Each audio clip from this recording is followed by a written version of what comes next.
சோளிங்கர் நகராட்சி புதிய கட்டிடத்தில் முதல் நகரமன்ற கூட்டத்தை சட்டமன்ற உறுப்பினர் ஏ.எம். முனிரத்தினம் கலந்து கொண்டு குத்து விளக்கேற்றி துவக்கி வைத்தார். ராணிப்பேட்டை மாவட்டம் சோளிங்கர் நகராட்சிக்கு 3,50,00,000 செலவில் புதிய அலுவலக கட்டிடம் கட்டப்பட்டது.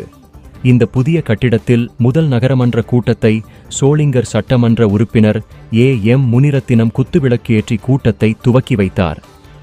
கூட்டத்தில் நகராட்சி பகுதியிலிருந்து வெளியேற்றப்படும் கழிவுநீரை சுத்திகரித்து வெளியேற்ற ரூபாய் 23 லட்சத்தில் சுத்திகரிப்பு நிலையம் அமைத்தல், மழை காலத்தை கருத்தில் கொண்டு சாலைகளிலும் தெருக்களிலும் மழைநீர் தேங்காமல் இருக்க கால்வாயில் தூர்வாறுதல், புதிய கால்வாய் அமைத்தல், நகராட்சி பகுதியில் அடிக்கடி போக்குவரத்து நெரிசல் ஏற்படுவதால் ஒரு வழிச்சாலையாக மாற்றி அறிவிப்பு பலகை வைப்பது, புதிய சிமெண்ட் சாலை, கழிவுநீர் கால்வாய், மின்விளக்கு, மழைநீர் வடிகால்வாய், கல்வெட்டு அமைத்தல் உள்ளிட்ட 36 தீர்மானங்கள் நிறைவேற்றப்பட்டது. கூட்டத்தில் நகரமன்ற தலைவர் தமிழ்ச்செல்வி, நகரமன்ற துணைத் தலைவர் பழனி, ஆணையர் கன்னியப்பன், பொறியாளர் ஆசீர்வாதம் மற்றும் நகரமன்ற உறுப்பினர்கள் உட்பட பலர் கலந்து கொண்டனர்.